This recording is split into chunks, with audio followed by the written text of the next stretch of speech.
of Standard 9, Wind, written by Subramaniam Bharti and translated from the Tamil by A.K. Ramanujan.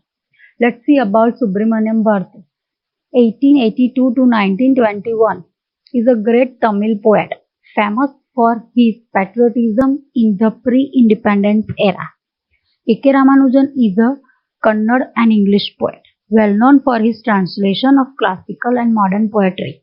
So, some information about the poet, that how he was famous in pre-independence era, and about patriotism, and a great Tamil poet. And then here some information about A.K. Ramanujan is a Kannada and English poet, and he also well known for his translation of classical and modern poetry. And now in this poem, the wind blows strongly and causes a lot of destruction. How can we make friends with it? So here, what is the destruction happened by the strong wind? So the poem is derived from the poet's observation and devotion. He sees the effects of the wind in general and stormy weather. So he sees some effects, that how the stormy weather destroy all the things. He also praises the wind god. We are able to appreciate the keenness of the poet's vision. So how sharply he saw the things, or how his observation, that is here appreciate, or that is the appreciate things here. And his unique thought process about something as apparently simple as the wind. The poet suggests everyone to be strong physically and mentally. Wind here is the symbol of difficulties or obstacles humans have to face for their survival. So here what the wind suggests us, and what it symbolizes, that difficulties and obstacles in our lives, and how we are facing that, and still we are survived for facing that. People with strong physique and good mental health will be to stand and face odds or obstacles of life. भी आपकी strong physical, आप strong होगे physically and mentally भी good healthy होगे, तो आप खड़े हो सकते हैं डिफिकल्टी के सामने, and we can face some odds and obstacles of our life.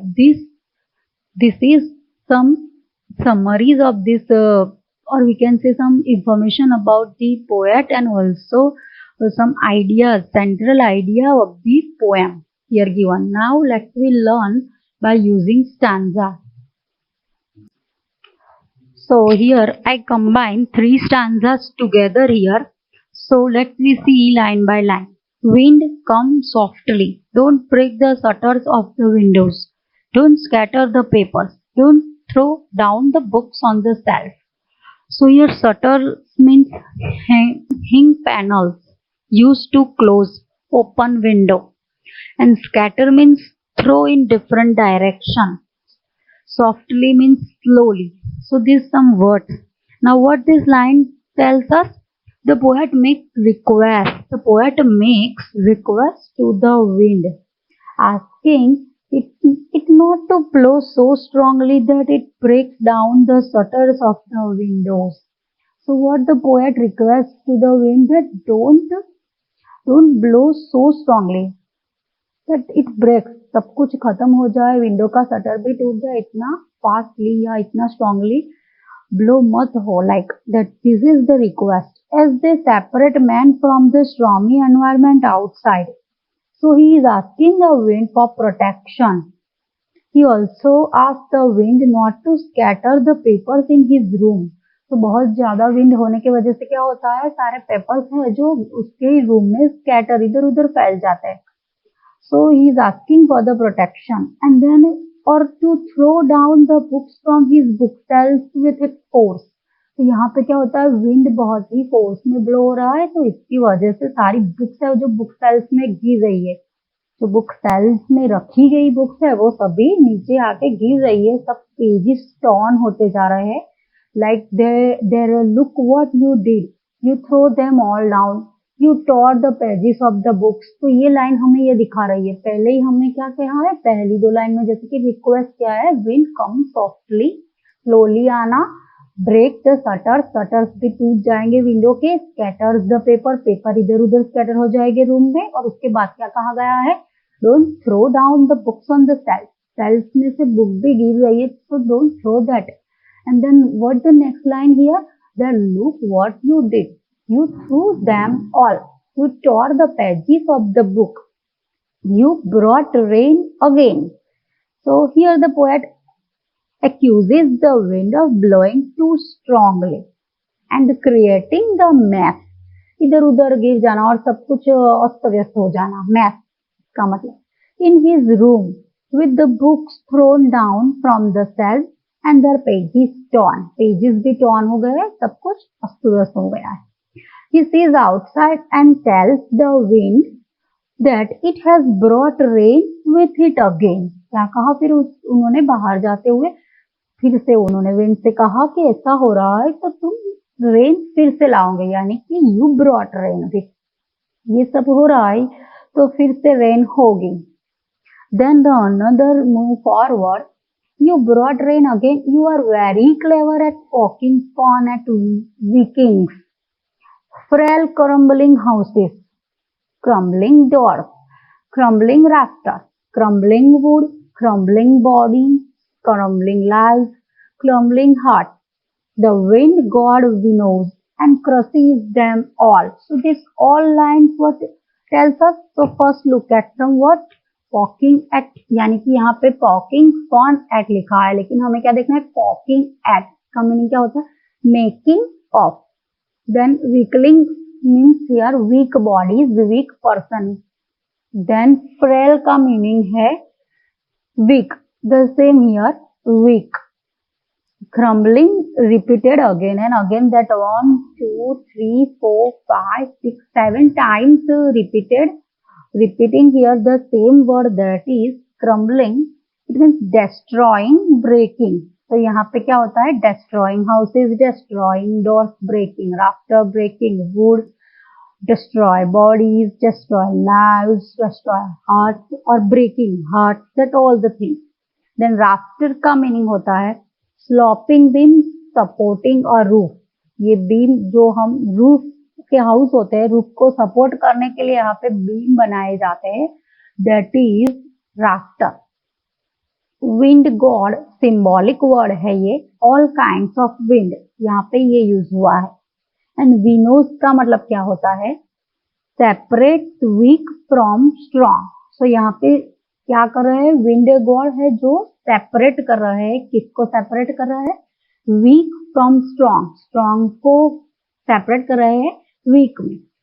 तो इसका पूरा एक्सप्लेनेशन क्या होता है देखते हैं.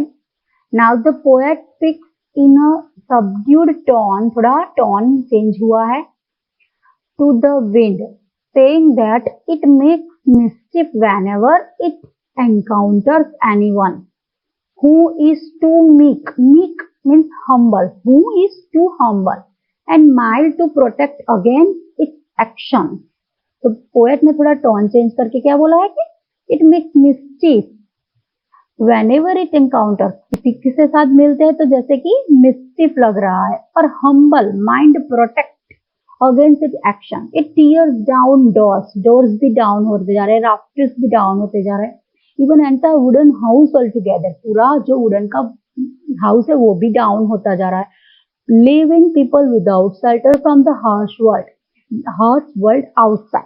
तो यहाँ पे क्या हो रहा है कि ये ऐसे हर्ष वर्ड है जो बहुत ही कटोकटी के टाइम, जो बहुत ही स्टार्वेशन का टाइम है, शेल्टर भी नहीं है, कुछ भी नहीं है, तो ऐसी परिस्थिति में क्या होता है कि सबको अपना हाउस छोड़ना पड़ रहा है.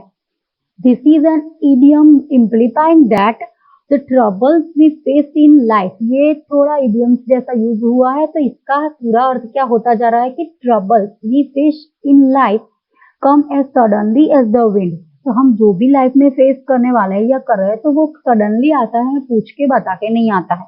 As the poet says, the wind can tear down weak bodies and fragile hearts. जो है ये विंड की वजह से क्या हो रहा है, जैसे कि डिफिकल्टीज आती है तो पूरा हार्ट है वो ब्रेक हो जाता है, बॉडी भी डाउन हो जाती है, वीक हो जाती है, हार्ट है थोड़ा वीक हो जाता है, डाउन हो जाता है. That is difficulties in life can lead to a loss of hope. Difficulty की वजह से क्या होता है कि हमारी जो होप होती है सिचुएशन के आगे वो भी लॉस हो जाती है. As well as a loss of life, life का भी लॉस हो जाता है और होप का भी हो जाता है। Thus it is all up to the wind god, says the poet. फिर लास्ट में उन्होंने क्या कह दिया कि ये तो पूरा डिपेंड है किसके ऊपर, किस पे डिपेंड है कि विंड गॉड पे। विंड गॉड है जो ये सब कुछ कर रहा है। तो हम अभी ये स्टांजा के बाद मूव फॉरवर्ड होके हमारा आगे का स्टांजा हम लर्न करेंगे। अभी इस स्टांजा फर्स्ट लाइन यहाँ पे भी मैंने पहले बताया कि मैंने स्टांजा 4, अभी ये 4 और 5 मैंने साथ में ले लिया है, तो हम उसको भी देखेंगे अभी। He won't do what you tell him, so come let's build strong home. Let's join the doors firmly. Practice to form the body. Make the heart steadfast. Do this, and the wind will be friends with us.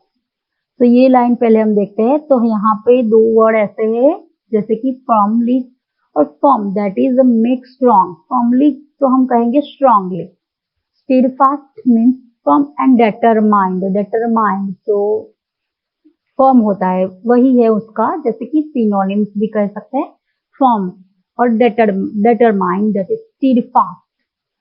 तो देखिए यहाँ पे क्या explanation होता है, he won't do what you tell him, that speaks to the reader से ये पूछा गया या कहा गया, saying that the wind does not listen to anybody, want to you tell। हाँ, जो आप कहते हो वो ये नहीं सुनता।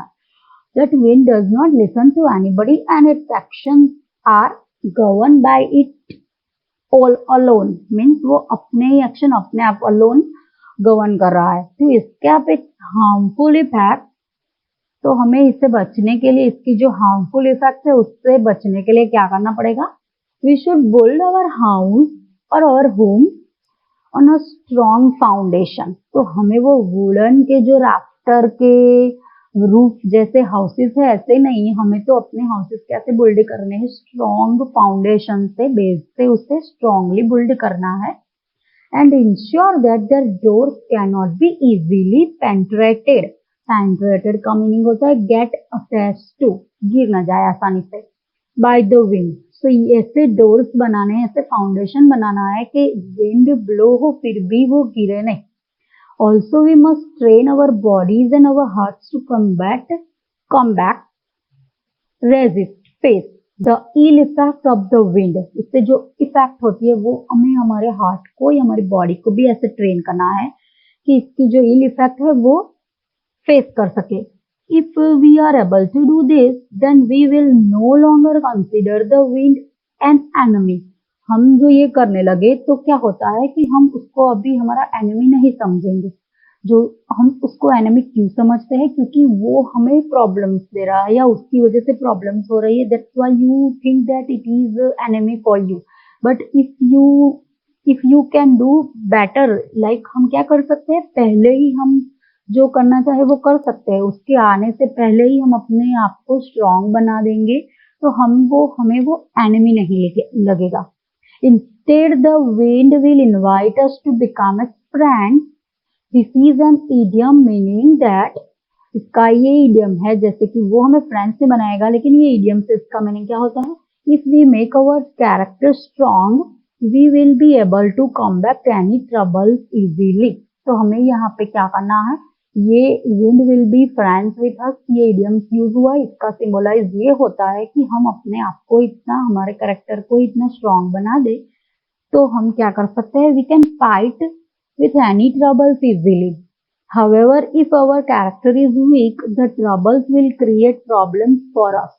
तो इससे क्या होता है, बहुत सारे ट्रबल्स आते हैं हमारी लाइफ में जिससे हम फेस भी नहीं कर पाते हैं। सो ये यहाँ पे बात हुई है कि हमें वीक में से स्ट्रॉन्ग बनना है। यहाँ पे एक वर्ड भी हमने किया है, स्टीडफास्ट भी दिखा है, फॉर्मली भी देखा है। तो ये सब हमें क्या दिखा रहा है कि स्ट्रॉन्ग होना है लाइफ में। So we can face that and trouble will create problems, और जो भी ट्रबल्स है, जो प्रॉब्लम क्रिएट होती है वो नहीं होगी और हम उतने स्ट्रॉन्ग हो जाएंगे कि हम उसको फेस कर सके। भी आगे की लाइन देखते हैं, The wind blows out weak fire. He makes strong fire roar flourish. his friendship is good, we praise him every day. तो ये वो लाइन है जो क्या कह रही है यहाँ पे, ब्लो आउट का मीनिंग क्या है, blow out, blows out, but main word is blow out, that is to stop a fire. And flourish का मीनिंग होता है grow healthy and vigorous. Healthy means grow healthy, this is the main word. So let's see this what this stanza tells us. Here the poet describes how the wind has both bad effects and good effects. तो इसकी bad effects भी है और good effects भी है, तो हमें ये देखना है। The bad effects is that it can blow out a weak fire.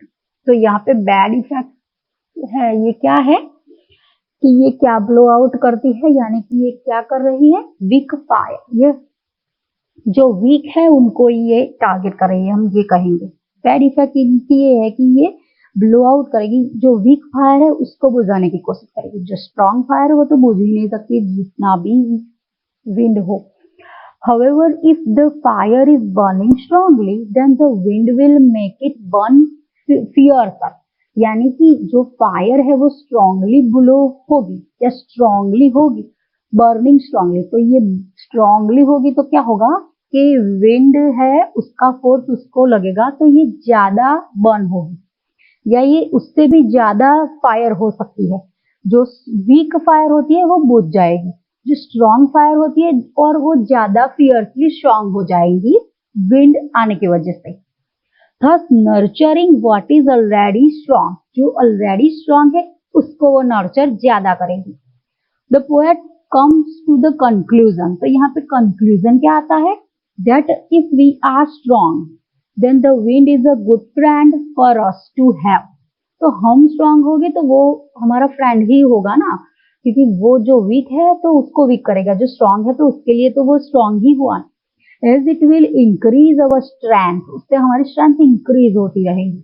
this is an idiom meaning that all troubles, ये पोएटिक एक्सप्लेनेशन है, लेकिन हमें उसका जो मैसेज है या उसका जो अंडरस्टैंडिंग है जो सिंबलाइज में यूज होता है, तो वो क्या है यहाँ पे, इसका मीनिंग ये है कि all troubles that we face in life will strengthen us further if our characters are strong. तो हमारा कैरेक्टर स्ट्रॉन्ग होगा तो ये क्या करेगा, हमें फर्दर स्ट्रॉन्ग ही बनाएगा। However, we will be seriously affected by troubles if our character are weak। तो हम अफेक्टेड हमें कब होगा, ये जब हमारा कैरेक्टर वीक होगा तो हमें अफेक्टेड होगा। स्ट्रॉन्ग कैरेक्टर के लिए तो ये हैप्पीनेस की बात है, या फ्रेंडली होगा उसके लिए। तो he also says that we should sing our devotion to the wind God। वो क्या कर रहा है, we should sing, हमें हमारे डेवोशन को गा के बताना चाहिए गॉड के लिए, विंड गॉड के लिए, on a daily basis, meaning that क्या करना है, look his friendship is good, we praise him every day। तो हमें यहाँ पे क्या करना है, डेवोशन दिखाना है हमारे विंड गॉड के सामने, हमारा डेली बेसिस पे। इसका मीनिंग क्या होता है, that we should happily face any troubles in our life. तो हमें हमारे लाइफ में क्या करना है, जो भी ट्रबल्स है वो हमें हैप्पीली फेस करना है हमारी लाइफ में। तो ये था हमारी पोएम का एक्सप्लेनेशन जो मैंने की, जो स्टांजास है 5 उसको कंबाइन करके दिखाया है यहाँ पे। तो मुझे लगता है I hope you understand well by this explanation. अभी कुछ हो तो आप मुझे बता सकते हैं कमेंट करके, लेकिन यहाँ पे पूरा एक्सप्लेनेशन खत्म होता है इस अंडरस्टैंडिंग के साथ कि हमें जो भी डिफिकल्टीज ट्रबल्स हमारी लाइफ में है वो हमें क्या करना है, हैप्पीली फेस करना है। Okay, so the poem is over here. Thank you.